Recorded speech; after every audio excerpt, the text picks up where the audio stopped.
मेरा उस private school में जॉइनिंग का पहला दिन था। अंदर से मैं बहुत ज्यादा घबराई हुई थी।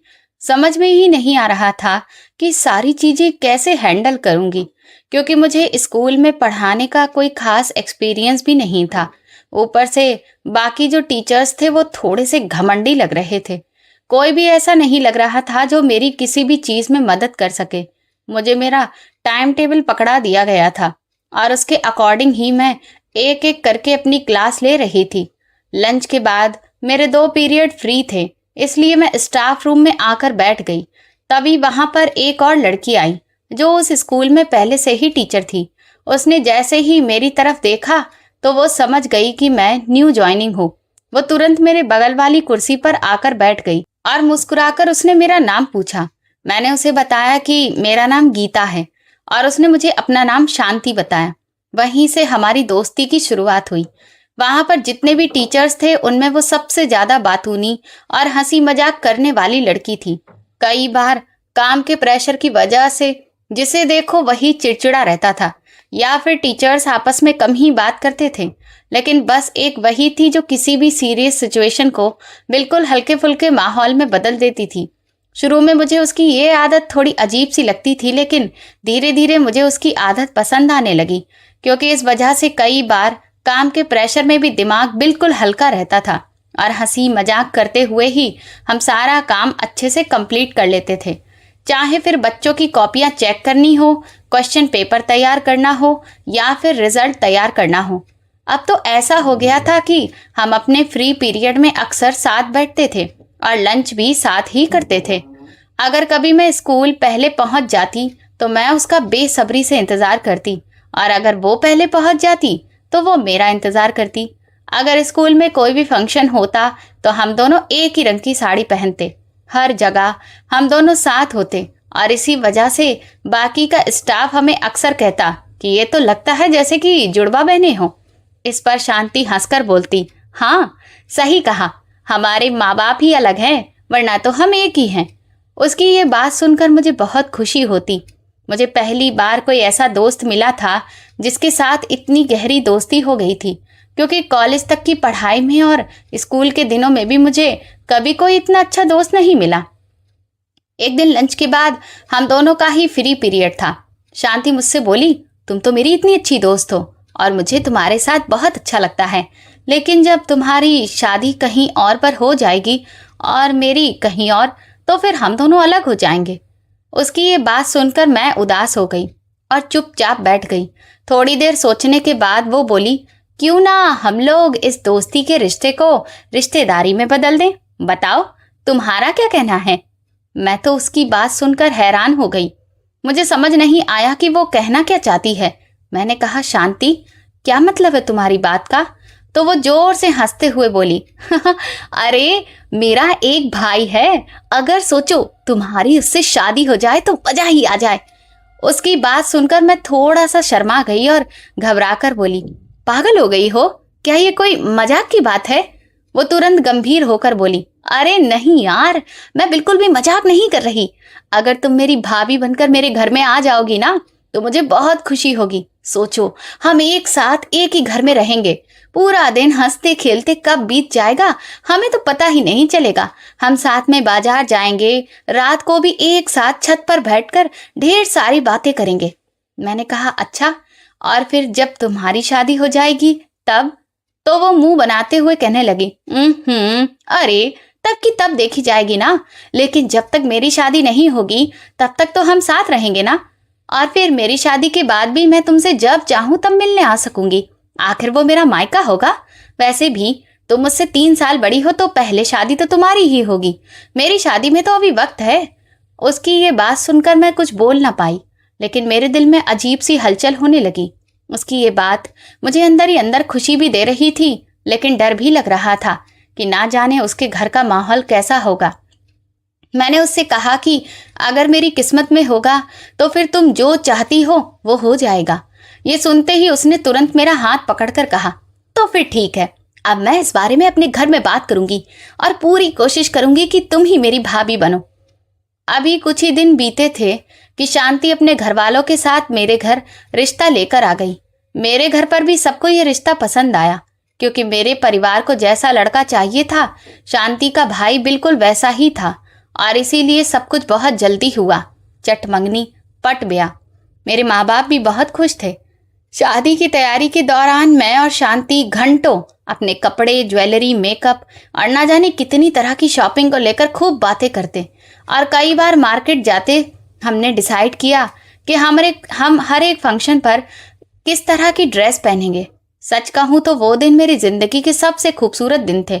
हम दोनों की खुशी का तो ठिकाना ही नहीं था, और इसीलिए कई बार हमारे रिश्तेदार जब हमें साथ में इस तरह देखते तो कहते कि भाभी और ननद में देखो कितना प्यार है।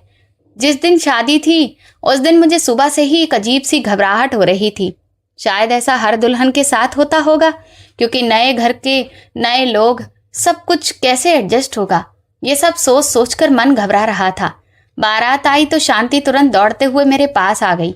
उसने देखा कि मैं घबराई हुई हूँ तो वो मेरा हाथ पकड़कर बोली, तुम तो आज किसी परी से कम नहीं लग रही हो, सच में सबसे खूबसूरत लग रही हो, और अपने चेहरे से ये घबराहट हटाओ और एक लंबी सी मुस्कान लेकर आओ, मैं हूं ना तुम्हारे साथ।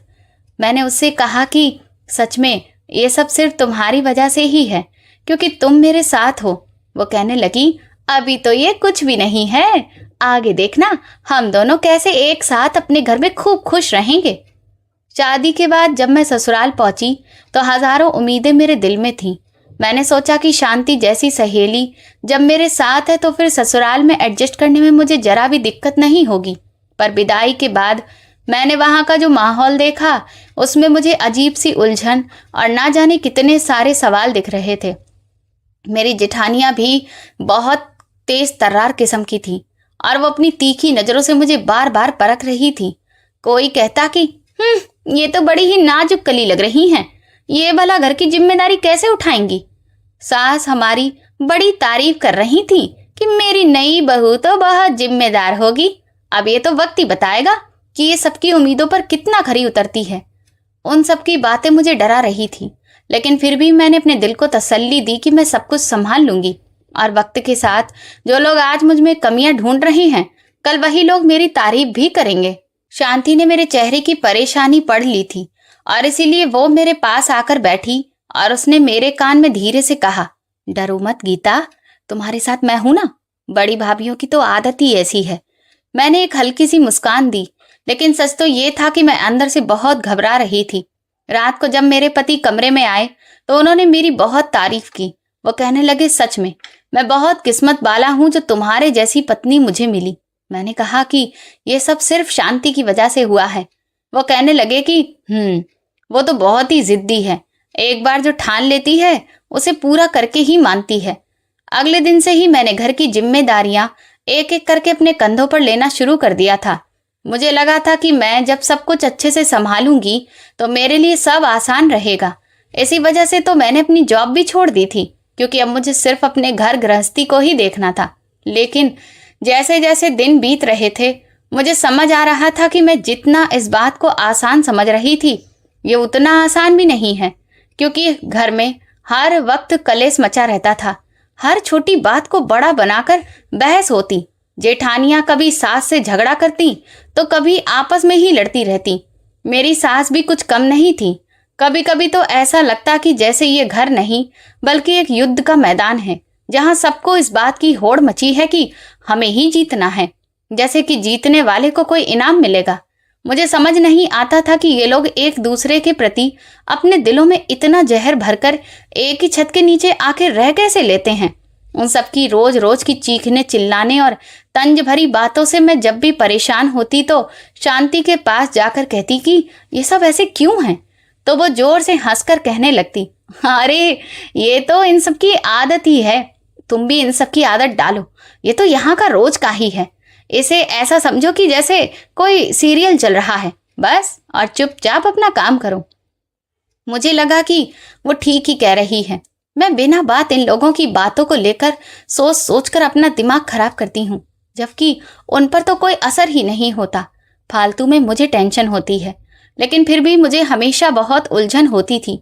मैं कितना भी अपना दिमाग दूसरी तरफ लगाने की कोशिश करूं, फिर भी मुझे ऐसा लगता कि पता नहीं मेरी जिंदगी में पहले जैसा सुकून रहेगा भी या नहीं। तकरीबन 1 महीना इसी तरह की खींचातानी में निकल गया। एक दिन जब मम्मी का फोन आया तो बात करते हुए मेरा गला भर आया और मैं रोने लगी। मैंने कहा, मम्मी, मुझे तो ऐसा लगता था कि शादी के बाद मैं और भी ज्यादा खुश रहूंगी और अपने घर को बिल्कुल स्वर्ग जैसा बना दूंगी, लेकिन मैंने जो भी सोचा था उसमें से मैं कोई भी चीज नहीं कर पा रही हूँ।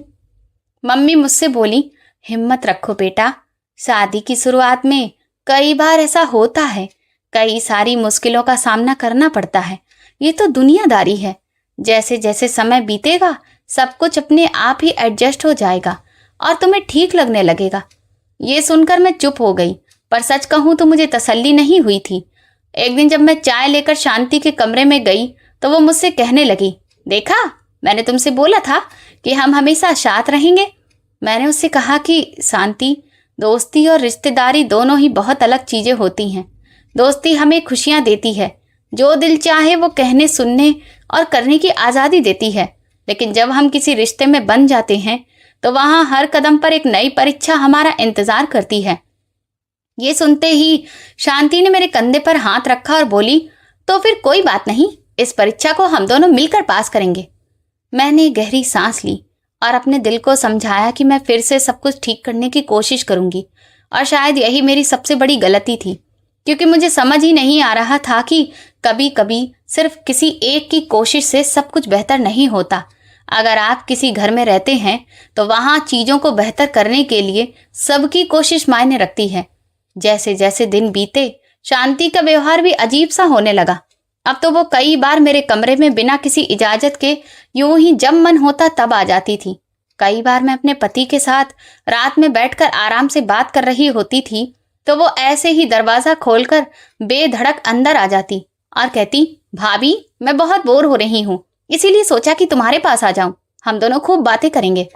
मैं भी उसे फिर वहीं अपने पास बैठा लेती, लेकिन मुझे एक अजीब सी उलझन होती, क्योंकि उसकी इस आदत की वजह से मैं अपने पति से ठीक से बात ही नहीं कर पाती थी।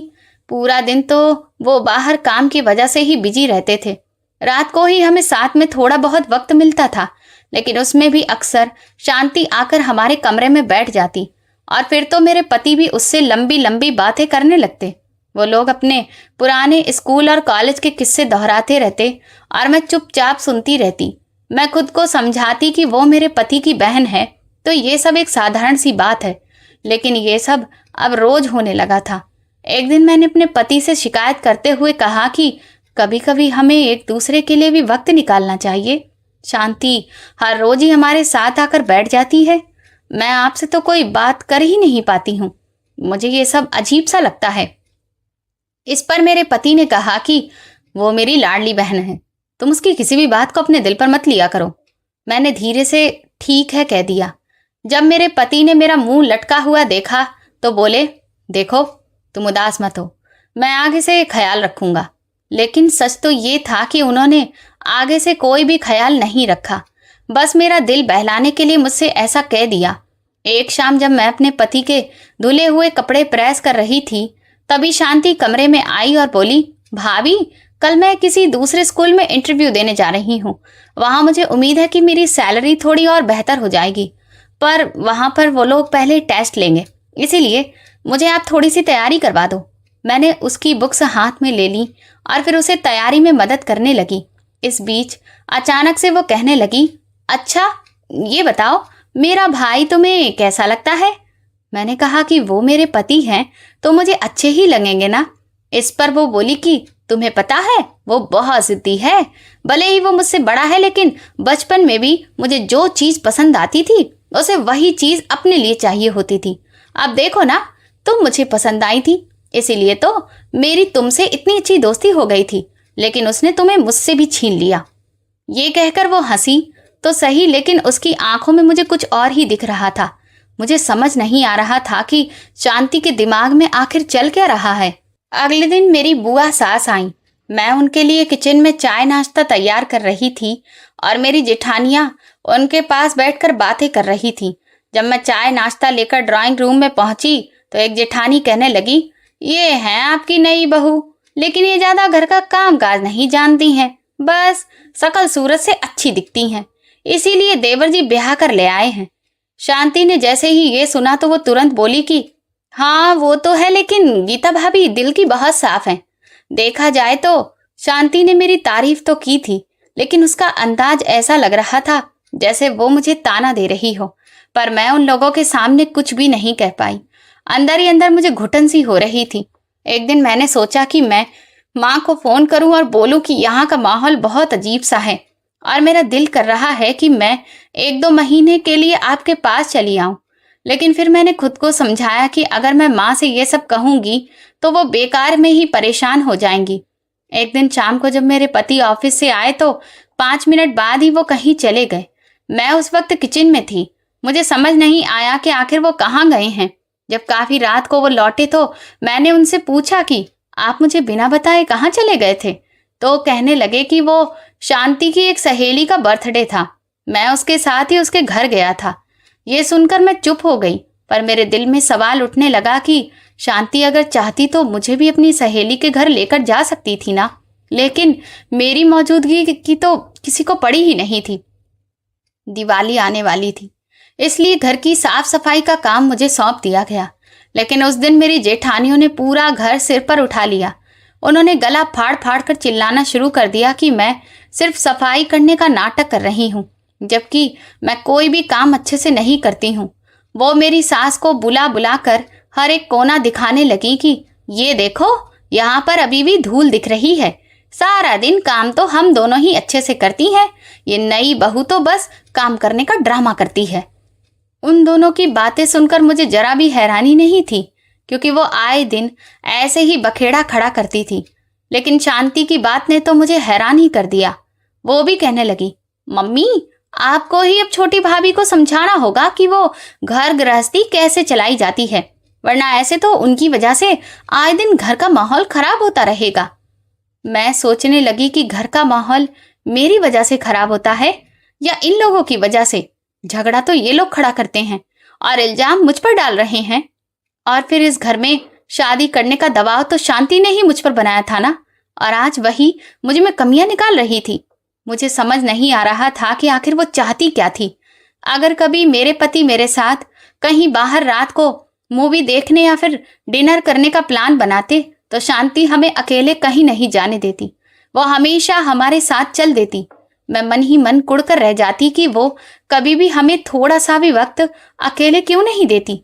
अगर कभी समय निकालकर वो मुझे शॉपिंग के लिए लेकर जाते तो वहां भी शांति हमारे साथ ही होती।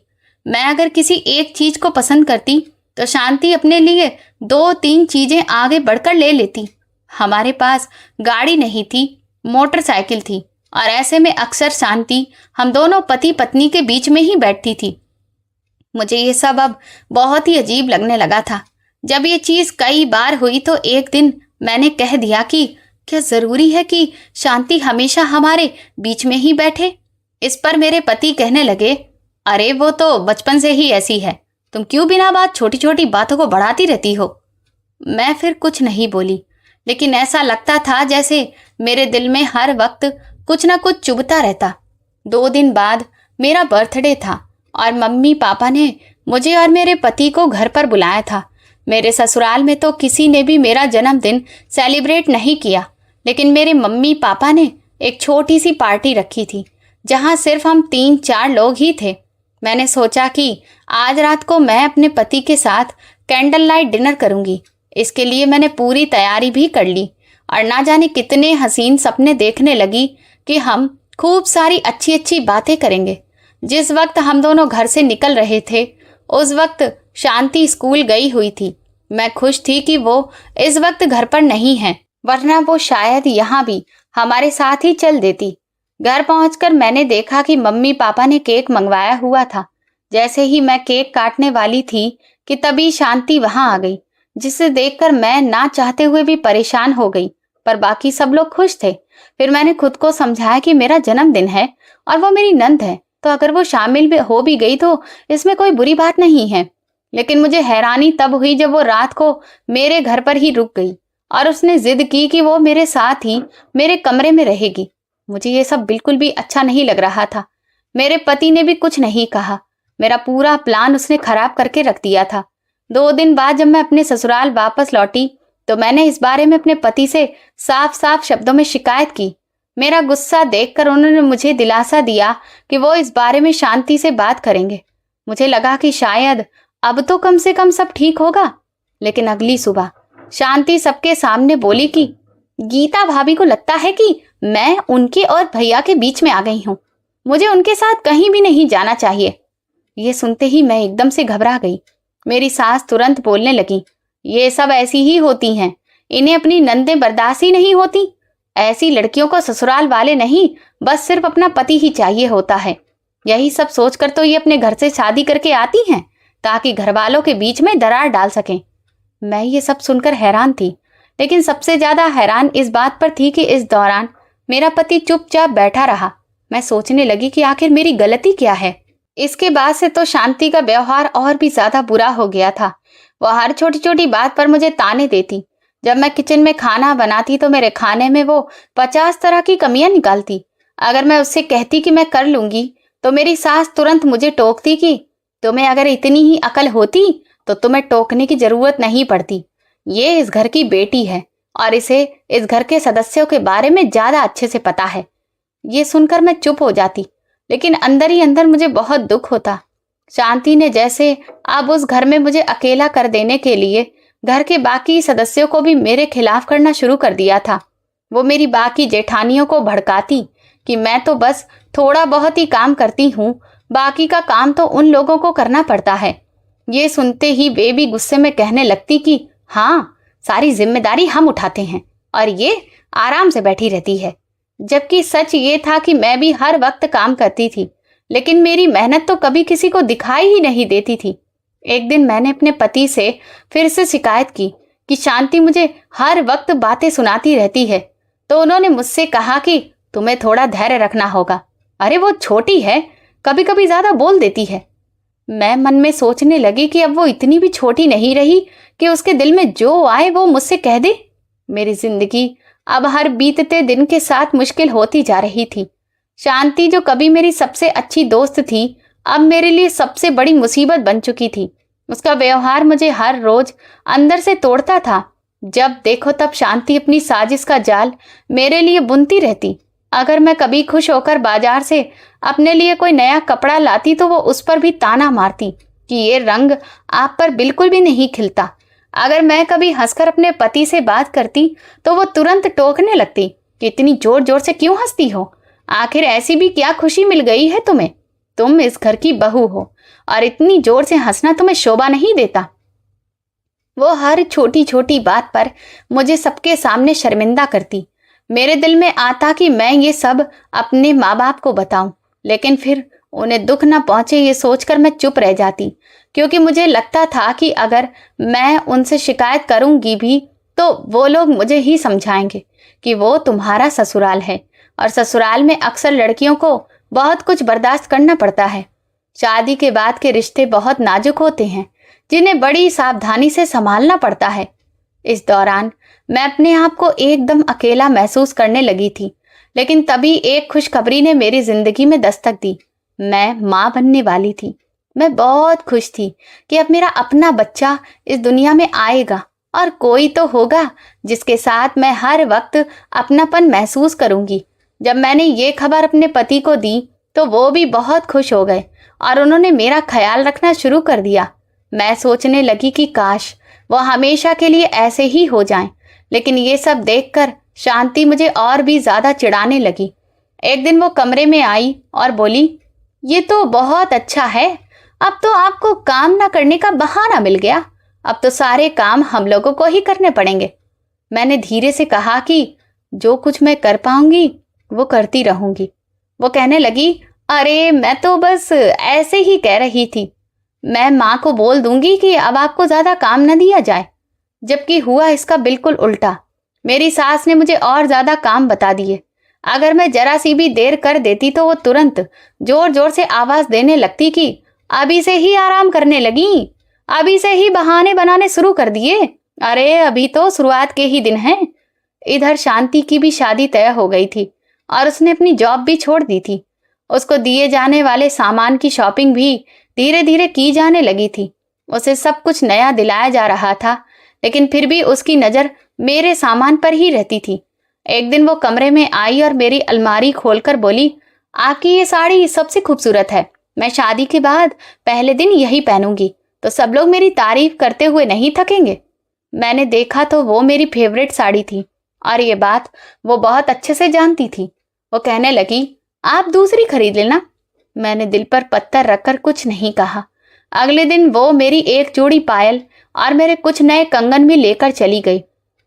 जब मैंने अपनी सास से इस बारे में कहा तो वो कहने लगी कि उसकी नई नई शादी है और इस वक्त उसे नए सामान की ज्यादा जरूरत है।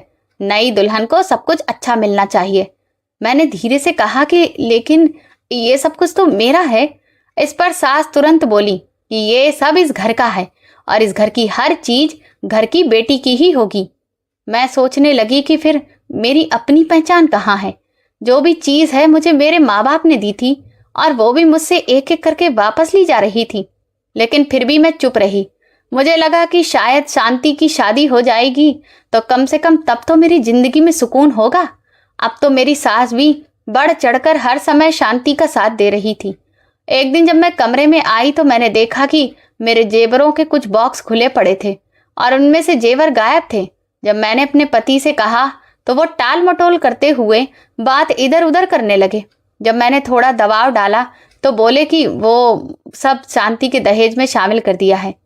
मैं तो हैरान होकर उन्हें देखती रह गई, लेकिन मैंने आगे कुछ नहीं कहा क्योंकि मैं समझ चुकी थी कि अब मेरे कुछ भी बोलने का कोई फायदा नहीं है।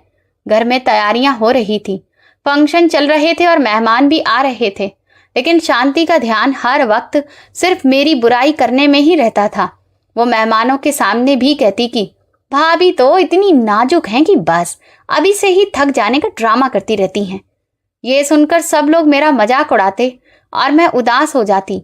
एक दिन वो कहने लगी कि भाभी का जब बच्चा हो जाएगा तो उसका सारा खर्च भी हम लोगों को ही उठाना पड़ेगा। मुझे ऐसा लगता था जैसे मेरी खुशी उन लोगों के लिए बोझ बन गई हो। फिर शांति की शादी हो गई। मुझे लगा कि अब मुझे चैन मिलेगा, लेकिन वो फोन करके अपनी माँ के कान मेरे खिलाफ भरती रहती। मैं हैरान थी कि शादी के बाद भी उसे सुकून नहीं है। ऐसा लगता था जैसे उसने मुझसे कोई दुश्मनी ठान ली हो। प्रेगनेंसी के दौरान मुझे बहुत थकान और कमजोरी महसूस होती थी, मगर फिर भी घर के काम से मुझे जरा भी फुर्सत नहीं मिलती थी। एक दिन मैंने सास से कहा कि मैं थोड़ा आराम करना चाहती हूँ, तो वो तुरंत बोली कि तुम बस हर वक्त बहाने ही बनाती हो, ऐसे तो घर नहीं चल पाएगा। जबकि शांति की शादी के समय मैंने घर में अपनी क्षमता के हिसाब से भी ज्यादा काम किया था। मेहमानों की आओ भगत करना, घर संभालना, इतना सारा खाना बनाना, सब कुछ मैंने खुद किया था, लेकिन फिर भी उन लोगों को कुछ भी दिखाई ही नहीं देता था। एक दिन मैं किचन में कुछ सामान लेने के लिए जा रही थी कि तभी मैंने अंदर से सास की आवाज सुनी। वो शांति से ही बात कर रही थी, फोन स्पीकर पर था। वो बोली कि गीता भाभी को बहुत ज्यादा आराम की आदत मत पड़ने देना, वरना उनके नखरे और भी ज्यादा बढ़ जाएंगे। मेरी सास तुरंत बोली कि तुम बिल्कुल भी फिक्र मत करो, उसे तो मैं हर वक्त अपने काबू में रखूंगी। ये सुनकर मुझे बहुत गुस्सा आया, लेकिन भला मैं कर भी क्या सकती थी। कुछ हफ्ते गुजरे तो मेरी तबीयत बिगड़ने लगी। एक सुबह जब मैं काम कर रही थी तो मुझे चक्कर आ गया। मेरे हाथ से सामान गिरा तो उसकी आवाज सुनकर सब भाग कर आ गए।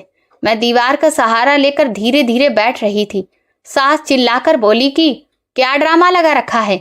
मैंने कांपती आवाज में कहा कि माँ जी, मैं ड्रामा नहीं कर रही हूँ, मुझे सच में चक्कर आ रहा है। लेकिन किसी को भी मुझ पर तरस नहीं आया, और तो और मेरा पति भी गुस्से में मुझ पर चिल्लाने लगा कि तुम कब तक इतनी नाजुक बनकर घूमोगी। एक दिन शाम को फिर से मेरे पेट में अचानक से तेज दर्द उठा। मैंने अपनी सास को आवाज दी और कहा कि मुझे हॉस्पिटल लेकर चलिए, मेरे पेट में बहुत तेज दर्द हो रहा है। लेकिन मुझे हमदर्दी देने की जगह सास जोर से बोली कि हमने भी बच्चे पैदा किए हैं, पर तुम्हारी तरह कोई ड्रामा नहीं किया। पर जब मैंने उनसे बहुत हाथ पैर जोड़े तो वो मुझे हॉस्पिटल लेकर गई। मेरा चेकअप किया गया तो डॉक्टर ने मुझे कुछ दवाइयाँ दे दी, लेकिन मुझे नहीं पता था कि डॉक्टर के पास से लौटने के बाद एक नई मुसीबत मेरा इंतजार कर रही होगी। वो डॉक्टर मेरी सास की पहचान की थी और उन्होंने मेरी सास को बता दिया कि मुझे बेटी होने वाली है। ये बात उन्होंने मेरे पति को बताई और उसे खूब भड़काया। जब मैं बिस्तर पर लेटी आराम कर रही थी तो मेरा पति कमरे में आया। उसकी आंखों में गुस्सा भरा था। वो चिल्लाकर बोला कि कब तक ये ड्रामा करोगी? मैं रोते हुए बोली कि देखिए, मैं कोई ड्रामा नहीं कर रही हूँ, मुझे सच में प्रॉब्लम होती है। तो वो कहने लगा कि मुझे बेटा चाहिए था, लेकिन तुम तो बेटी दे रही हो। ये सुनकर मैं दंग रह गई। तभी मेरी सास बाहर से चिल्लाकर बोली कि अरे बेटा, अभी भी वक्त है, तुम इस मुसीबत से छुटकारा पा सकते हो, वरना सारी जिंदगी बस बोझ उठाते रह जाओगे। ये सुनकर मेरा मन किया कि मैं वहां से चली जाऊं। मेरा पति मुझसे झगड़ा करने लगा। ऐसा लग रहा था जैसे इस सब में मेरी ही कोई गलती हो। मुझे भी गुस्सा आ गया क्योंकि मेरे सब्र की हद हो चुकी थी। मैंने कहा कि ठीक है, मैं अपने घर चली जाती हूँ। मैं जैसे ही आगे बढ़ी तभी मेरे पति ने मेरी टांग के आगे अपनी टांग अड़ा दी और मैं सीधा पेट के बल जमीन पर गिर पड़ी। मुझे इतनी तेज दर्द उठा कि मैं तड़पने लगी और फिर पता ही नहीं चला कि कब मैं बेहोश हो गई। आंख खुली तो मैं हॉस्पिटल में थी। मुझे अपना शरीर बहुत भारी सा लग रहा था और पेट में एक अजीब सा खालीपन महसूस हो रहा था। डॉक्टर मेरे सिरहाने खड़ी थी। मैंने उनसे कांपती आवाज में पूछा कि मुझे क्या हुआ है, तो उन्होंने मुझे वो खबर बताई जिसे सुनकर मेरा दिल टूट गया। मैंने अपना बच्चा खो दिया था। मेरी आंखों से आंसू रुक ही नहीं रहे थे, जबकि मेरे पति के चेहरे पर खुशी की चमक फैली हुई थी। ऐसा लग रहा था जैसे उसकी कोई लॉटरी लग गई हो। मुझे अभी भी विश्वास नहीं हो रहा था कि सच में ऐसा हुआ है। मैंने नर्स को अपने पास बुलाकर उससे कहा कि प्लीज सच सच बताइए। तो वो कहने लगी कि हमें भी बहुत दुख है, लेकिन यही सच है। मेरा पति तुरंत मेरे पास आया और बोला कि रोने की कोई जरूरत नहीं है, जो हुआ अच्छे के लिए हुआ है। मैंने उससे कहा कि ये सब अच्छा कैसे हो सकता है, मेरा बच्चा मुझसे छीन लिया गया और तुम कहते हो कि अच्छा है। तो वो मेरा मजाक उड़ाते हुए हंसने लगा और बोला कि हाँ, अच्छा ही है, क्योंकि बेटियां सिर्फ मुसीबत लाती हैं। अगले दिन मैं घर वापस लौट आई। मुझे अभी भी बहुत कमजोरी लग रही थी। घर पहुंची तो देखा सास बहुत खुश थी, जैसे कि उन्होंने बहुत बड़ी जीत हासिल कर ली हो। मैंने रोते हुए कहा कि माँ जी, आपने ये सब क्यों किया? तो वो कहने लगी कि हमने कुछ भी नहीं किया है, भगवान ने जो तुम्हारी किस्मत में लिख रखा है बस वही हुआ है। और तुम भी कान खोलकर सुन लो, बेटियों के लिए रोने का कोई फायदा नहीं होता। मैंने मन में सोचा कि इन्हें अपनी बेटी तो इतनी प्यारी है, लेकिन मेरी बच्ची के लिए ये ऐसा कैसे बोल सकती हैं। मैंने मन ही मन भगवान से प्रार्थना की कि अब तुम ही मेरे लिए सही इंसाफ करना। मैंने गुस्से से उन सब की तरफ देखा और कहा कि भगवान सब कुछ देख रहा है, और देखना, आप लोगों के कर्मों की सजा आप सबको जरूर मिलेगी। इस पर सास मुझसे बोली कि फालतू की बकवास करने की जरूरत नहीं है, लेकिन अब मैं बागी हो चुकी थी। मैंने कहा कि ये कोई बकवास नहीं है, ये एक माँ का दुख है जो तुम्हारे जैसे बेदर्द लोग कभी नहीं समझ सकते। मेरे पति ने जब मुझे इस तरह बोलते हुए देखा तो वो मुझे खींचकर कमरे में ले गया और चिल्लाकर बोला कि अपनी जुबान दोबारा हमारे सामने खोलने की हिम्मत मत करना। मैं दिल ही दिल में भगवान से प्रार्थना करने लगी कि इन सबको सबक जरूर सिखाना। मेरी हालत जब मोहल्ले की औरतों को पता चली तो वो मुझसे मिलने के लिए आईं, लेकिन सास ने खुशी खुशी उन्हें बताया कि एक मुसीबत ही टल गई है, जबकि वो औरतें तो अफसोस जता रही थी। पर मेरी सास ऐसे बर्ताव कर रही थी जैसे कुछ हुआ ही ना हो। मैं ये सब सुनती रही और आंसू बहाती रही। शाम को जब मेरा पति काम से लौटा तो मैंने उससे कहा कि तुम्हें जरा भी दया नहीं है, तुमने अपने ही बच्चे के साथ ये सब किया। तो वो कहने लगा कि देखो, मैं बहुत थका हुआ हूं और मेरा दिमाग और खराब मत करो। मैंने उससे कहा कि देखना, तुम्हें अपने किए पर पछताना पड़ेगा। वो गुस्से में बोला कि कमजोर लोग अपने किए पर पछताते हैं और मैं कमजोर नहीं हूं। मैं उस घर में एक कैदी की तरह रह रही थी। वो लोग हर वक्त मेरे सिर पर ही सवार रहते थे। मैं जरा सी भी किसी काम में देरी कर देती तो वो हल्ला मचा देते, जबकि वो मुझे इतना भी मौका नहीं दे रहे थे कि मैं अपने दुख से उभर पाऊं। जब से मैं हॉस्पिटल से वापस आई थी, ऐसा लगता था जैसे मेरा वजूद बिल्कुल खाली हो चुका है। हर एक पल मुझे मेरे बच्चे की याद दिलाता था। एक दिन मैंने सास को शांति से खुश होकर तेज आवाज में बातें करते सुना कि जो हुआ बहुत अच्छा हुआ, अब ये सारी जिंदगी ऐसे ही आंसू बहाएगी। मेरे कानों में ये शब्द किसी गर्म लावे की तरह उतर रहे थे। मुझे लगने लगा कि हो ना हो, जो कुछ भी हुआ है उसके पीछे शांति का ही हाथ है। वो दोस्त जिसके साथ मैं कभी बहुत खुश थी, जो मेरे साथ हर पल रहने की खुशी जताती थी, आज मुझसे मेरा सब कुछ छीनकर खुशी महसूस कर रही थी। मैं सोचने लगी कि मैं कितनी बड़ी पागल थी। मैंने दोस्त पर भरोसा करके बहुत बड़ी गलती की। मैंने भगवान से कहा कि मैं जो गलती कर चुकी हूँ उसे अब सुधार नहीं सकती, लेकिन अब तुम मुझे इंसाफ जरूर देना। रोज रात मैं देर तक रोती रहती थी, जिस वजह से मेरी आंखें बहुत सूज चुकी थीं। मेरी नींद भी बहुत कम हो गई थी। ऐसे ही एक रात आई जब अचानक से आधी रात को घर में शोर मच गया। मैं चौंक गई। मैंने देखा कि मेरी सास जोर जोर से चिल्ला रही थी, शांति गिर गई, शांति। उस वक्त हमारे घर में आई हुई थी। मैं बाहर निकली तो देखा कि सास बोल रही थी, जल्दी करो, इसे उठाओ। सब लोग बस खड़े थे और शांति बेहोश पड़ी थी। मेरे पति ने तुरंत घबराए हुए अंदाज में पड़ोस से गाड़ी मंगवाई और फिर जल्दी से शांति को लेकर हॉस्पिटल निकल गए। मैं दरवाजे के पास खड़ी कांप रही थी। मेरे दिल में अजीब सी उलझन थी। मेरे मन में सवाल उठने लगा कि क्या ये वही इंसाफ है जिसकी मैं भगवान से प्रार्थना कर रही थी। हॉस्पिटल पहुंचने पर डॉक्टर शांति को तुरंत इमरजेंसी में ले गए। सास बुरी तरह से रो रही थी और प्रार्थना कर रही थी कि मेरी बेटी को कुछ भी ना हो। मैं भी पीछे से हॉस्पिटल पहुंच गई। मैं सोचने लगी कि सब कुछ कितनी जल्दी हो गया। कल तक यही लोग फोन पर मेरी बर्बादी की खुशियां मना रहे थे और आज खुद दुख के रास्ते पर खड़े हैं। डॉक्टर इमरजेंसी रूम से बाहर आए तो उन्होंने गंभीर अंदाज में कहा कि ये प्रेग्नेंट थी, मगर गिर जाने की वजह से इनका बच्चा अब इस दुनिया में नहीं रहा। ये सुनते ही सास जोर जोर से रोने लगी, मेरी बेटी का बच्चा, हे भगवान, ये क्या हो गया। मेरे पति ने भी दुख से सिर पकड़ लिया, पर मैं चुपचाप खड़ी रही। मेरे दिल में एक अजीब सा भारीपन था। डॉक्टर ने कहा कि एक और बहुत बुरी खबर है, इस हादसे की वजह से अब ये कभी भी मां नहीं बन सकेंगी। ये सुनते ही जैसे सास पर आसमान टूट पड़ा। शांति के पति और ससुराल वालों को भी बुला लिया गया। जब वो आए तो उन्होंने उदास अंदाज में शांति को देखा, लेकिन जब उन्हें पूरी बात पता चली तो उनके चेहरे पर एक अजीब सी सख्ती आ गई। वो कहने लगे, मैंने सोचा था कि तुम मेरे घर की खुशियां बढ़ाओगी, लेकिन अब तुम्हारे पास हमें देने के लिए कुछ भी नहीं रहा। मेरी सास रोते हुए बोली, दामाद जी, ऐसी बात मत कहिए। मगर शांति के पति ने ठंडे अंदाज में कहा कि मैं अब ऐसी औरत के साथ नहीं रह सकता, इसीलिए मैं इसे तलाक दूंगा।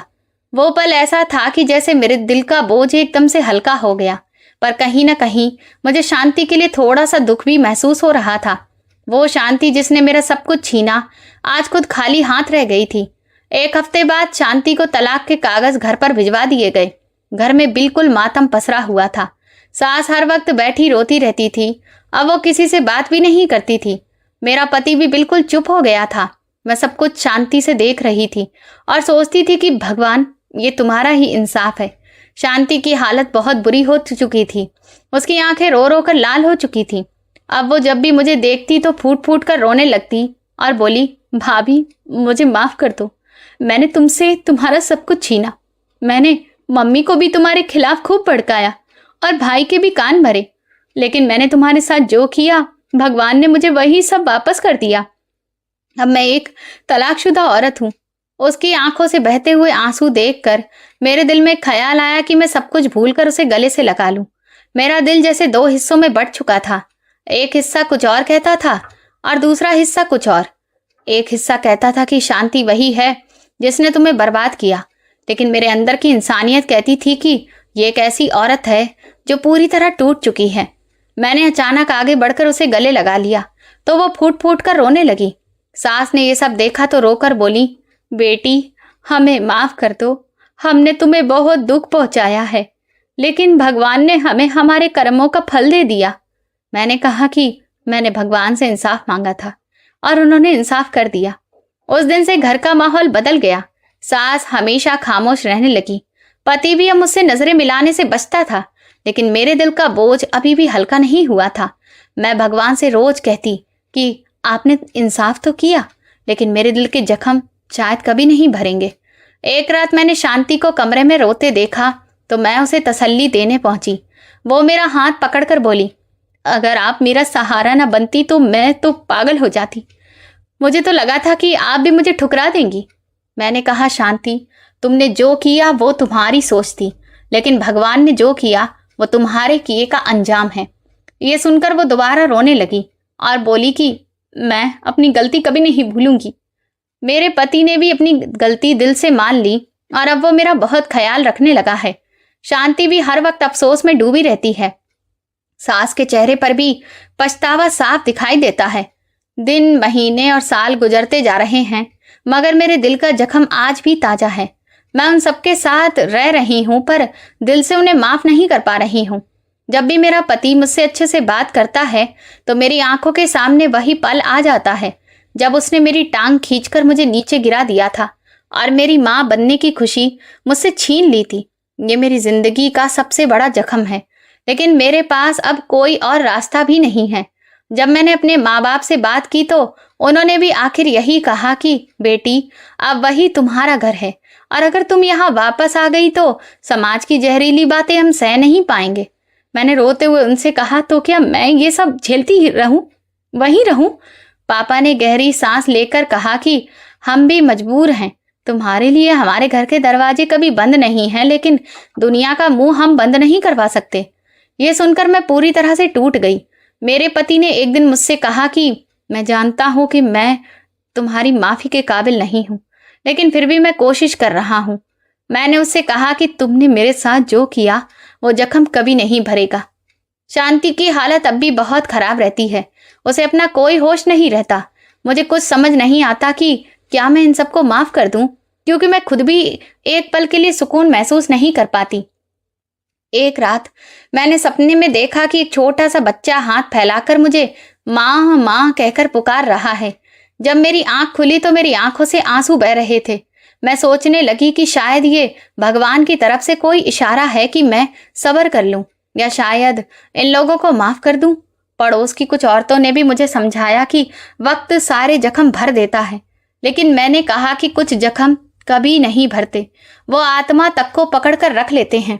घर का काम काज अब एक रूटीन में चलता रहता है। बाहर से देखने में सब कुछ साधारण लगता है, लेकिन अंदर से सब कुछ टूट चुका है। शांति अपने कमरे में ही कैद होकर रह गई है। कभी कभी मैं सोचती हूँ कि अगर मेरा बच्चा जिंदा होता तो आज मैं कितनी खुश होती। ये सोचकर मैं रोने लगती तो मेरा पति मुझे चुप कराता।